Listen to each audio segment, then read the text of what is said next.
अल्मोड़ा के सबसे ऊंचे पहाड़ भरतकोट, पांडवखोली और दूनागिरी क्षेत्र में इस साल की पहली बर्फबारी ने मौसम को खुशनुमा बना दिया है। देर रात क्षेत्र में बारिश भी हुई। सुबह जब जागे तो पांडवखोली से भाटकोट की चोटियों पर चारों ओर बर्फ की चादर घिरी हुई थी। पांडवखोली, भटकोट तथा दूनागिरी की चोटियों में यह मौसम का पहला हिमपात है।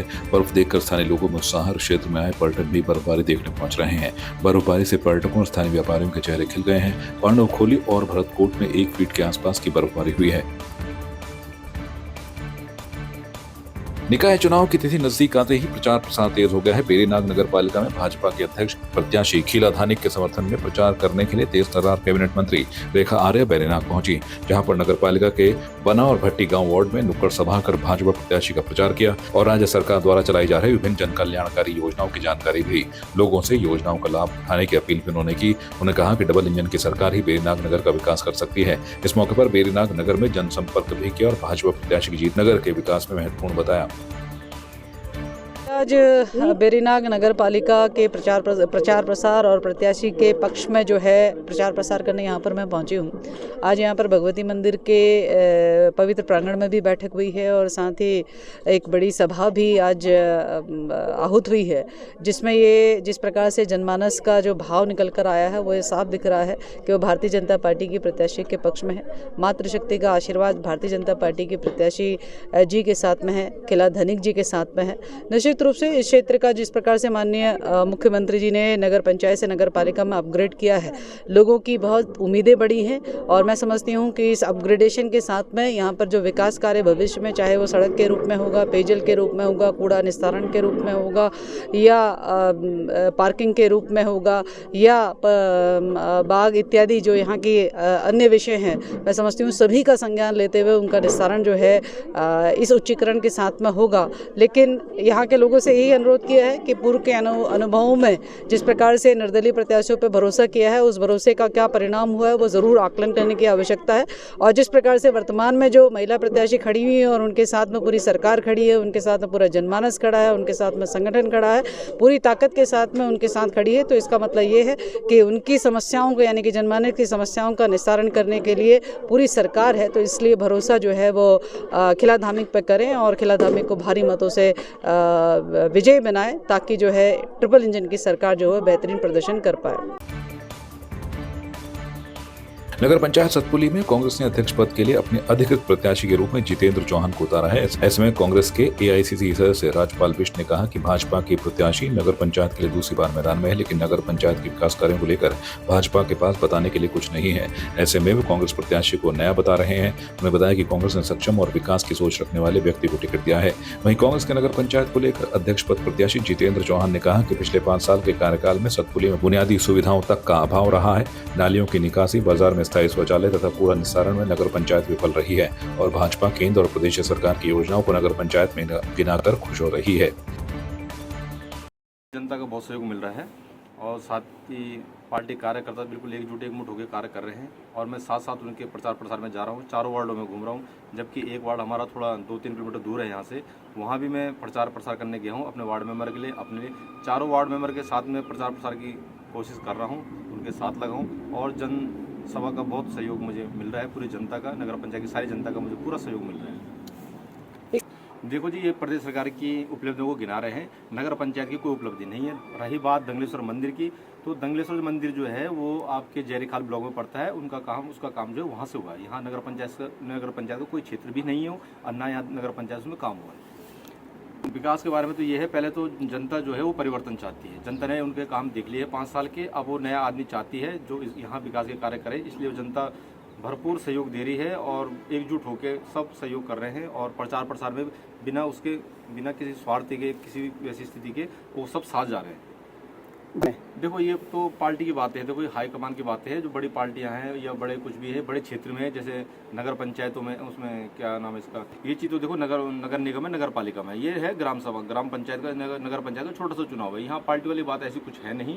यहाँ पर लोग परिवर्तन चाहते हैं। रही पार्टी की बात, तो पार्टी सब इस समय काम कर रही है, बखूबी अच्छा काम कर रही है और यहाँ भागने भूगने वाली ऐसी कोई बात नहीं कि हम तोड़ देंगे या अलग अलग इधर उधर हो रहे हैं, ऐसा कुछ नहीं है। सब लोग साथ काम कर रहे हैं। देखो, मैं प्रचार प्रसार में जा रहा हूँ, मैं 4 वार्डों में गया हूँ। मैंने आपको बताया पहले भी कि मैं 4 वार्ड में गया हूँ। तो जनता जो शिकायतें कर रही है वो नाली की, रास्ते की और लाइटों की शिकायतें कर रही है। हम जो बात कर रहे हैं, हम प्रदेश सरकार की, केंद्र सरकार की बातें नहीं कर रहे हैं, हम केवल नगर पंचायत की बात कर रहे हैं, यहीं के विकास की हम बात कर रहे हैं, यही यहाँ के विकास की बात हम उन तक पहुँचा रहे हैं कि यहाँ हम किस प्रकार विकास करेंगे। उसमें सर्वप्रथम तो ये कि तो कूड़ा निस्तारण जो है कि बिल्कुल आप यहाँ पर देखेंगे कि जो ये नदी है, नदी के ऊपर यहाँ डंपिंग जोन बना हुआ है, जबकि यहाँ नहीं होना चाहिए। इससे क्या है कि एक तो जल प्रदूषण हो रहा है, गर्मियों में क्या है कि जब इसमें आग लगाई जाती है तो वायु प्रदूषण पूरे सतपुली में यहाँ पर वायु प्रदूषण होता है। रही उसके बाद देखो, आप सुलभ शौचालय की बात करें तो यहाँ अस्थायी सुलभ शौचालय एक भी नहीं है। अभी भी जो आप सुलभ शौचालय देखेंगे तो कोई तो रेडियो में है, कोई प्लास्टिक के वैसे टूट फूट के पड़े हुए हैं। तो झील का काम ऐसा है, तो झील का काम जो है नगर पंचायत के अंदर नहीं आता है। ये तो बोलने वाली बात है कि अब आप किसी और की उपलब्धि अपने पे गिना रहे हो तो ये तो गलत है। देखिए, झील जो है प्रदेश सरकार का काम है, वो अपना काम बखूबी कर रही है, प्रदेश सरकार अपना काम कर रही है। ये काम नगर पंचायत का नहीं है, ना ही कोई यहाँ के बजट से वो झील बन रही है। आप वोटर को लुभाने वाली बात है। आप बाकी जनता सब समझदार है, पढ़ी लिखी जनता है, ऐसा कुछ नहीं। सबको पता है कि ये केंद्र सरकार, प्रदेश सरकार का काम है कि ना कि नगर पंचायत का काम है। जनता परिवर्तन इसलिए चाहती है कि 5 साल में यहाँ नगर पंचायत में काम नहीं हुआ। अब ये तो उपलब्धि गिरा दे कि हमने साहब ये गेस्ट हाउस बनाया, ये झील बनाई या दंगलेश्वर में काम किया, तो ये नगर पंचायत के काम नहीं है। आदमी को चाहिए सबसे पहले स्वच्छता। आप गलियों में जाइए, आप मैं मेरे बोलने से कोई कुछ नहीं होता, ये मेरे बोलना तो बड़ी बात हो जाएगी। आप एक बार आप खुद वार्डों में जाके वार्डों की गलियों की स्थिति देखें, नाली की स्थितियाँ देखें, और कई गलियाँ ऐसी कि जहाँ लाइट तक की व्यवस्था नहीं है। 3 बजे के बाद वहाँ चलना बड़ा मुश्किल है, क्योंकि मैं तो अब गया हूँ, मैं देखा ना, अपने हिसाब से देखा है, मैं गया हूँ वहाँ प्रचार प्रसार में, तो मैंने देखा कि बहुत स्थिति खराब है। कहीं नालियाँ नहीं है तो कहीं रास्ते खराब है। अभी तो जनता बताएगी ना, आप मुझसे ना पूछे, एक बार जनता से पूछे कि यहाँ विकास हुआ है कि नहीं हुआ है। पूरे वार्डों में, 4 वार्डों में आप घूमिए, वो जनता से आप पता करिए कि भाई यहाँ विकास हुआ है कि नहीं हुआ। यदि जनता परिवर्तन चाह रही है तो इसका मतलब विकास नहीं हुआ है। हमारे इस बार पंजा खिलेगा। हमारे आप ही का कथन है कि हमारा प्रत्याशी नया है और जो हमारे विपक्ष में प्रत्याशी है वो दूसरी बार चुनाव लड़ रही है। यही एक बड़ा जो लाभदायक स्थिति है हमारे लिए, ये एक बड़ी चीज़ है कि प्रत्याशी चुनाव मैदान में नया है, पर इस क्षेत्र में, सामाजिक क्षेत्रों में बहुत पुराना नाम है चौहान परिवार का। और जितेंद्र चौहान लगातार कई वर्षों से यहाँ पे समाज सेवा में रहे हैं, उनका परिवार समाज सेवा में रहा है। दूसरा, जो दूसरी प्रत्याशी है, जो भाजपा की प्रत्याशी है, उनका जो पिछले 5 साल का कार्यकाल रहा है, यहाँ पर लोगों में असंतोष है। चाहे वो आप चारों वार्डों में चले जाए, मनी सतपुली चले जाए, लोग सवाल कर रहे हैं कि पिछले 5 सालों में इस जो नगर पंचायत की परिषद यहाँ पे थी, उसने काम क्या किया है। तो जितेंद्र चौहान के पक्ष में है, उनका सामाजिक सेवा में कार्य। कांग्रेस कार्यकर्ता, कांग्रेस के जो लोग एक मजबूत स्थिति में सतपुली में हमेशा रहते हैं, एक मजबूत उनके साथ वार्ड में जो लोग चुनाव लड़ रहे हैं कांग्रेस के सभासद के रूप में, वो मजबूत लोग हैं। दूसरी तरफ भाजपा का पिछले 5 साल का जो यहाँ पे कार्यकाल रहा, वो बड़ा लोगों के बीच में उस चीज़ की बड़ी चर्चा है कि पिछले 5 सालों में कोई काम नहीं हुआ है। तो एक बड़ा कारण है जो चुनाव में दिखेगा भी। और जब 23 आने वाली 23 तारीख को चुनाव और 25 को रिजल्ट आएगा, तो वो परिणाम में आपको दिखेगा कि कांग्रेस उसमें एक मजबूत स्थिति में, जीत की स्थिति में यहाँ पे रहेगी। मुझे नहीं लगता कि हमारा कोई कार्यकर्ता भाजपा में गया। अभी तक कोई ऐसी बात अभी तक भी नहीं है कि कोई भाजपा में गया है। और दूसरी चीज़, जो कांग्रेस का कार्यकर्ता है, जितना मैं जानता हूं, जितने हमारे कांग्रेस के लोग जो सतपुली के हैं, संगठन के जो लोग जानते हैं, हमारा संगठन का कोई व्यक्ति पार्टी को छोड़ के नहीं गया, बल्कि इस बार पार्टी के प्रति जिस ढंग से लोकसभा विधानसभा में सब लोगों ने मिलकर काम किया था, और कई भाजपा के कार्यकर्ता आपने देखे होंगे पिछले 10 दिन 15 दिन पहले से लगातार हमारे साथ जुड़ रहे हैं। और हम लोगों की जो कार्य करने की शैली है, उससे हमारे लोग जिस तरह से सतपुली में हमारे कांग्रेस के लोग, कांग्रेस संगठन के लोग कार्य कर रहे हैं, सब लोग मिल करके, उससे मिल करके जुड़ करके वो लोग हमारे साथ काम करने के लिए आए हैं और कांग्रेस को मजबूत कर रहे हैं। ये आप पूछ रहे हैं, लोगों में ऑलरेडी इसकी चर्चा है सतपुली में कि भाई जो हमारे ग्रामीण क्षेत्र हैं, जयरीखाल ब्लॉक का, द्वारीखाल ब्लॉक का, एकेश्वर ब्लॉक का, उन क्षेत्रों में जो काम हुए हैं उन ब्लॉकों के अंदर, उन कामों को सतपुली नगर पंचायत के कामों में गिना जा रहा। ये लोग खुद ही इसकी चर्चा कर रहे थे। इसके बारे में मुझे बहुत ज़्यादा कहने की ज़रूरत नहीं है, क्योंकि लोग स्वयं चर्चा कर रहे हैं। और ये सतपुली जागरूक लोगों का शहर है, पढ़े लिखे लोगों का शहर है। यहाँ पे जो लोग आए हैं सब समझदार लोग हैं, विद्वान लोग हैं, तो वो खुद ही इस बात की चर्चा कर रहे हैं। मैंने वो पर्चा देखा भी नहीं था कि इन्होंने क्या उसमें अपने घोषणा पत्र में कर रखा है, अपनी उपलब्धियों में कर रखा है। लोगों ने खुद ही ये चीज़ बताई कि भाई ये दंगलेश्वर जयरखाल ब्लॉक में और जो भी जिन कामों को इन्होंने रखा है।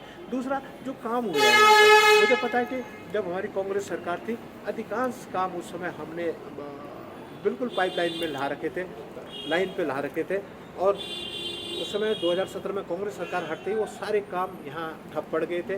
उसके बाद जो पूर्व में मुख्यमंत्री थे भाजपा के, उन्होंने शायद उस समय में कुछ प्रयास हुए थे। फिर धीरे धीरे शुरू से लेके ये सालों की ये प्रतीक्षा है, जो कुछ काम सतपुली में आपको आज दिख रहे हैं, गिना रहे हैं, वो एक लंबी प्रक्रिया है। और उस लंबी प्रक्रिया के तहत वो काम आज धरातल पर आपको दिख रहे हैं। पिथौरागढ़ भारतीय जनता पार्टी से निष्कासित होने पर भाजपा नेता गोविंद सिंह मेहर उर्फ गोपू मेहर ने कुमौर क्षेत्र में वार्ता करते हुए बीजेपी संगठन को खरी खोटी सुना दी है। वहीं वार्ता करते हुए उन्होंने कहा कि पार्टी के लिए जो कार्यकर्ता काम करता है हमेशा उसे ही निष्कासित किया जाता है। इस दौरान उन्होंने कहा कि साल 2012 में व 17 में जो लोग पार्टी के खिलाफ थे उन्हें पार्टी से निष्कासित नहीं किया गया है, लेकिन गोपू मेहर की माता के निकाय चुनाव में निर्दलीय लड़ने से गोपू मेहर को पार्टी ने 6 साल के लिए निष्कासित किया है। देखिए, निष्कासन उसी का होता है जिसने काम किया होता है धरातल पर। हमने काम किया है पार्टी के लिए और हमने किसी चुनाव में पार्टी के साथ कोई गद्दारी नहीं करी। अगर पार्टी को लगता था कि गोपू मेहर की माता जी योग्य उम्मीदवार नहीं है तो गोविंदी कोरंगा चाची थी, प्रेमा कोश्यारी जी थी, भगवती पुनेठा जी थी। अभी जो हमारी निर्दलीय के रूप में लड़ने जिला हमारे अपने महिला मोर्चा की अध्यक्षा वो प्रत्याशी हो सकती थी, उमा पांडे प्रत्याशी हो सकती थी। किंतु मैं केवल इतना कहना चाहता हूँ कि जो मेरी राजनीतिक हत्या इन लोगों ने की है, मैं बताना चाहता हूँ कि मैं नब्बू मंडाल नहीं हूँ और न ही मैं जीवन कन्याल हूँ जिसकी राजनीतिक हत्या लोग कर देंगे। अब मैं हर इनकी जो निष्ठाएं हैं, इनको भी अपनी निष्ठाएं इस पार्टी के लिए साबित करनी होगी। इन्होंने किस चुनाव में क्या काम किया है। 2012-17 के चुनाव हमारे बीच हैं। जो लोग पार्टी के खिलाफ थे उन लोगों का निष्कासन नहीं किया और मेरी तो माता जी चुनाव लड़ रही थी, मेरा निष्कासन किया गया, मुझे स्वीकार है। हम भगवान राम के वंशज हैं जिन्होंने अपने माता पिता की वचनों की लाज रखने के लिए वनवास झेला, तो निष्कासन और छोटी मोटी चीज़ों का हम नहीं पूछते। आपकी इस पर क्या राय है, हमें कमेंट कर जरूर बताएं। इसके साथ ही आप हमारे YouTube चैनल को सब्सक्राइब कीजिए। आप हमें Facebook, Instagram, Twitter पर फॉलो भी कर सकते हैं और संवाद 365 के साथ एक क्लिक में जुड़ने के लिए डाउनलोड कीजिए संवाद 365 ऐप।